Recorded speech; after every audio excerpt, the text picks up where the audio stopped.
iso ngenekne ngene iki karo masyarakat. Jempole gak trimo siji 10.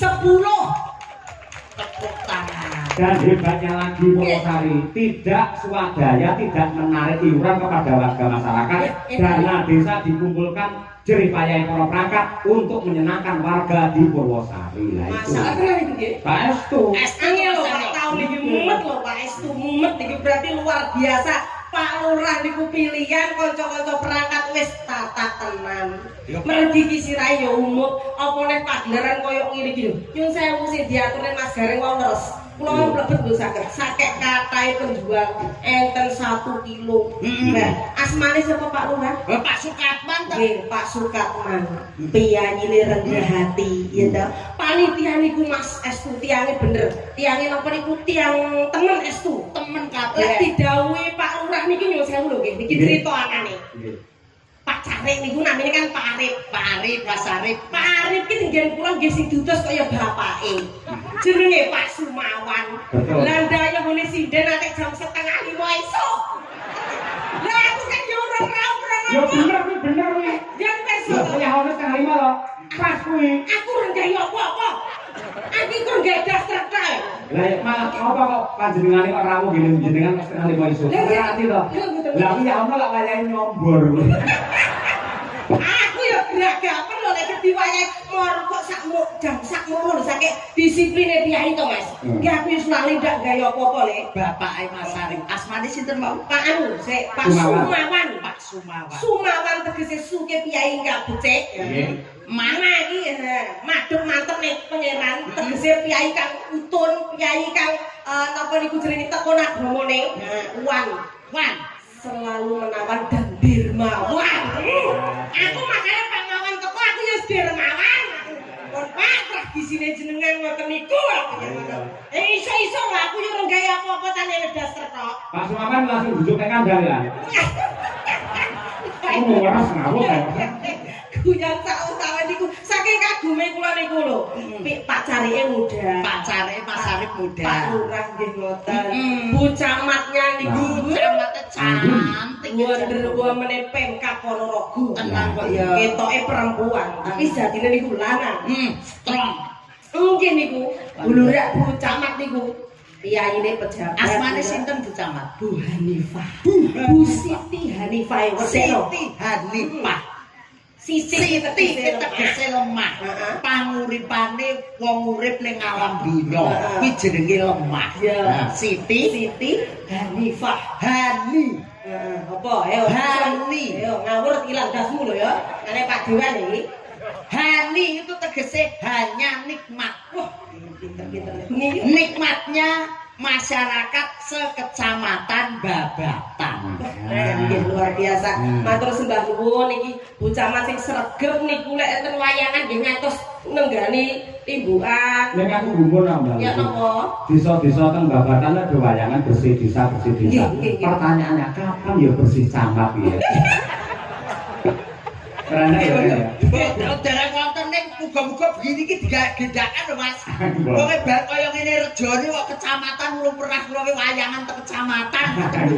Lek kula Karanganyar mriko, niku setiap Agustusan niku ke kecamatan sing mandekani Pak Camat, lajeng para lurah-lurah sak kecamatan kudu iuran, enek kurang sing nomboki camate. Terus pengaten Bu Camat nika anu masukan saking Bobodalan. Monggo ya dipegalehaken. Terus tambah mumet. Bu Camat niku riyen kanca kula ngopi. Niki rekan kerja wonten Babedan nggih, wonten pariwisata. Hebat memang luar biasa. Lah niki Pak panjenenganipun Pak Lurah wau diamanahkan oleh panitia masyarakat pokoke Pak Lurah kudu naik panggung terus joget apa nembang karo Mbak Lucy. Nah, mila to iki cobi ditawane penonton pareng apa mboten Pak Lurah jumeneng? Pareng. Oh, pareng masalah. Pak Lurah ini fane kata nggih. Kula sing mriki. Oh nggih nggih Nuwun sewu Pak Sukatman kersanipun minggah panggung Pak Bu nggih. Setuju nggih? Kompak nggih? Jos tenan. Nggih, ning ya kuwi Pak Lurah pilihane loro. Yen ora nembang nyawer karo iki. Lurah Purwosari yo Kyai Babatan ki los. Los wong sugih kabeh yo sugih kabeh kok. Yo, terus Bapak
Niki musuh kula ten panggung niki. Iki Pak Lurah niki. Mbak Lurah pundi Mbak Yu? Mbak Lurah Kadipaten, intel kalau Bucamat. Ngaturaken sugeng dalu bucange Ibu sampun dalu badhe jenengan Pak. awet wau badhe ya. Bau magrib bau kaosan Mas. Niku wae sanes kaos. Iya. Bojone repot ngurusi lho niku wau. Oh, jenengan tak sing ngendika mau Pak Lurah ngatur kaos coklat atau abu-abu mau. Ah, niku kula panjenengan matur. Ning kesederhanane Pak Lurah ku untuk kemuliaan warga masyarakat Purwosari. Tapi SSU luar biasa Pak Lurah. Nggih, nuwun sewu niku kula beto dekek. Nggih, ketoke mangke mboten nutut. Nek dipun lawan kalian bulusi kalian Gareng. Kula niki beto dekek. Kira ngaturaken sugeng dalu dumateng sedaya penonton. Nggih mugi-mugi wonten dalu menika dadosa palipur dumateng panjenengan sedaya. Pak Lurah nyuwun sewu. Malam ini niku sing mirsani ki enten 10.000 orang, tapi di YouTube juga ada 6.000 sekian. Niki sing rawuh channel 25 channel YouTube. Luar biasa sukses untuk Purwosari. Amin. Kagem salam kagem kanca-kanca teng mesakna wonten pundi YouTube mirsani wonten channel YouTube niki Mas Cahyo Kuntadi. Nami YouTube ki Cahyo Kuntadi channel. Salah. Ini oleh atau melu ngono. Kuntadi channel. Oh, Mas Kuntadi channel niki kanca-kanca saking Jawa Timur, Jawa Tengah tumblek-blek dipun kintuni salam 6.000 penonton. Nggih ngaturaken sugeng dalu dumateng penonton YouTube iki Cahyo Nggih. Kuntadi Channel. Mantap nggih. Leres Mbak Lurah. Pak Lurah niku lucu lho. Mun sewu. Kiai ini pun seneng gojek. Terus santai. Walaupun yang biasa ta. Pak Lurah bener dari kepala desa ini sambil nopo. Nopo padahal lu namung wedhus Mas. Pinten lho sih antar gangsal. Jalan sepi, boten setes dapat. Lah jalan pulau piyambak. Rasanya. Wong bengi iki kok bintang tamune ya kewan. Kok ya ikon-ikone kok ya wedhus. Kira-kira Pak Sumawan nanti yo melu-melu Pak Lurah. Lah yo kaget lho aku sik ning jeding kok. Cucuku wedhus kok. Mepet. Malah swiber Pak Mawan kok kono seminggu wedhusku meter kabeh. Ngapunten Pak Mawan. Pak Lurah. Guyon Pak Lurah dikira boten tenanan. Nggih. Nggih, wek ketoke sing guru iki kira-kira kadung ngomong ya gruweket dewi. Urung-urung iki urung takon ngomong kok iki urung Wis dalu Mas Lurah. Sugeng dalu Mbak Lucy. Lah iki. Wong wedi ana dadi lurah. Ya kok iso weden. Lah mujute ngejak aku kok, aku iki turu lho kok digeret. Lah mun sing kulino remuk niki. Boten apa-apa. Awakku ki ya kudu sing sabar Kampung. Aku sabar terus. Ya kudu sing sabar Pak Lurah dawuh ya awakmu ndang srekat ndang budal. Campur rasa sabar PKK udah joget. Oh iya ora Lurah sipur ya reneng. Ibu PKK udah joget. Oh iya. Oke daftar kabeh. Hiburan ya Mbak Lucy. Monggo dawuh napa? Alhamdulillah kula ngaturaken selamat kepada Desa Purwosari yang sudah menyelenggarakan kegiatan bersih desa. Mugi-mugi kanthi bersih desa Purwosari menika masyarakat saged ayem tentrem, sedaya ingkang dipun citakaken saged terjangkung, sedaya sukses, pinaringan rezeki ingkang kathah lan barokah. Amin amin ya rabbal Boten Mbak Lucy. Sayange kadipaten iki kelurahan dadi ora iso ngene iki Mbak Lucy. Jane buwing ya dempene wayangan Slimen Mbak Lucy. Dalange kanca lurah dhewe dadi ya dalange kanca lurah dhewe bintang tamu ya kancane dhewe. Lah piye tah kowe nek kanca ya ngono kuwi ya. Ngene ya luar biasa sekelas kelurahan lho Pak Dalang. Sekelas kelurahan ki iso wayangan iku pun kondange ra umum. Nggih. Lek desa niku mau wayangan iki nggih luar biasa karena sudah bisa ada adegan dana desa. Laras nggih. Lajeng ing badhe nyekap sinten? Jane karo Mbah Lurah Purwosari nggih. Apa kamu Ojo ngono. Kalah dembel wis latihan. Ya malah tukaran. Dembel latihan. Dembel latihan ora. Ora wan. Kaya cemple kecepet Kalah ora. Lolos. Arep cemplek kecepet, wedhus kecepet, tebu kecepet jenengan sing bayari kalih masyarakat los dol. Apa nyuwune? langgam sesideman. Ketoke kulino iki. Ladalah. Sing bawa Sing bawa Sing bawa bintang tamu Mbak Lucy maneman. nek bawa dhewe nek elek ngoten. Mboten napa-napa. Boten napa-napa lho, boten napa-napa lho. Niki Kang Kripto ramanipun Mas Dalang. Ya pangapunten nggih mungkin lek kados cemple kecepet. Lah mboten napa-napa kok. Boten napa-napa. Boten napa-napa. Kados cepet apa lai gringgingan monggo-monggo. Ati mriki Pak Lurah. Ati mriki foto. Foto los bulurah kon kula SMS ora apa-apa ning dhuwur panggoe Pak Lurah milih umum. Alah los dol. Bulurah stop Mbak Lucy. Butin, bulurah kan obat tidur yen butin. Bulurah mentale wis los kon tepang kali bulurah. Monggo. Monggo Pak Lurah. Wiwitane Tepuk tangan Pak Lurah. ngono ta wayangan awas. tandere sang peke Rio bagus salah budaya sari kalih temple kecepet Monggo sae. Sae jos. Lek cemplek-cemplek kudu ngoten niku lho Pak Uni. Cemplek kecepet. sowan menyang kutha gedhe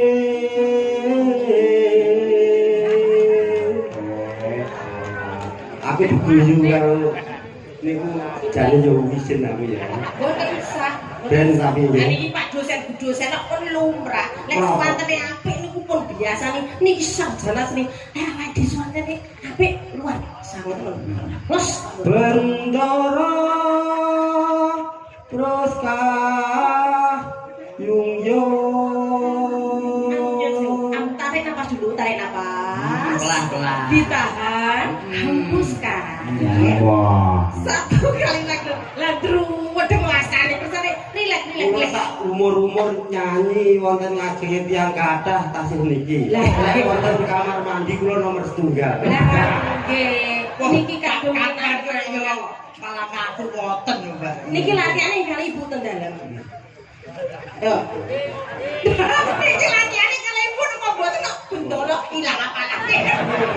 Kula dadi takoni mesake sebenarnya ngene. Awake dhewe meneng aku karo kampur ning kene meneng ae. Ya siap.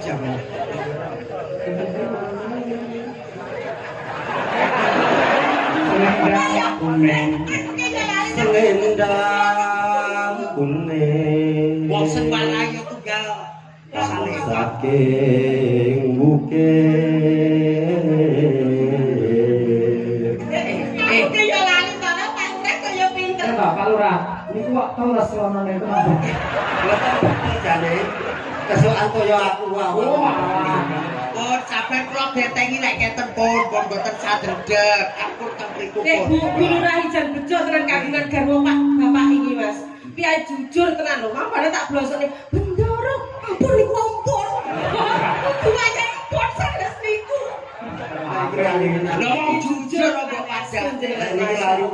Sing apa niku, Bang? Swara kurang permono ing wasisa rungro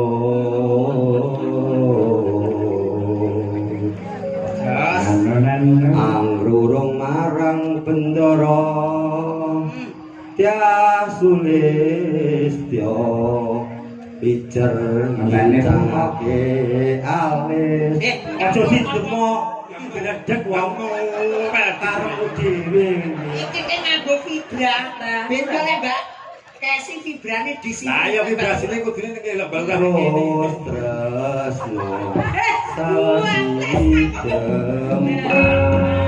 Apa kanan tuh Lurah? Tepuk tangan, Mbak Lurah. Sari.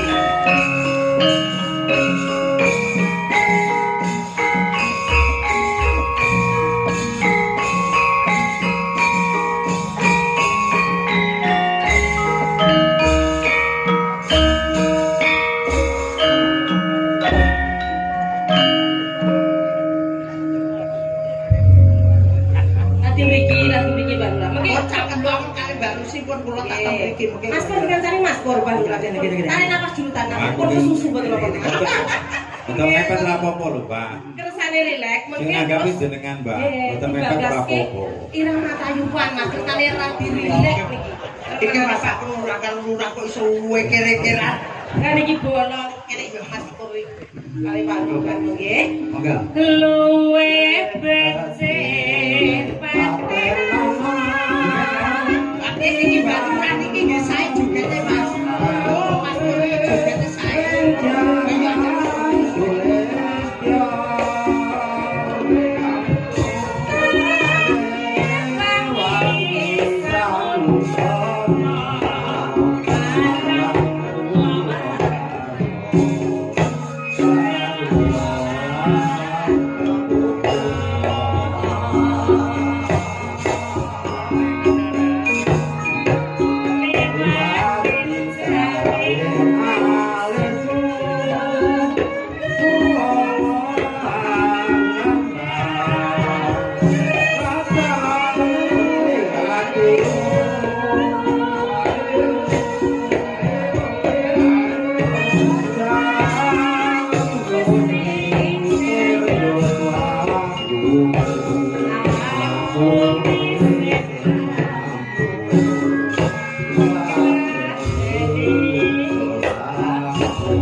Sepisan malih para lenggah tepuk tangan untuk Mbah Lurah Purwosari luar biasa.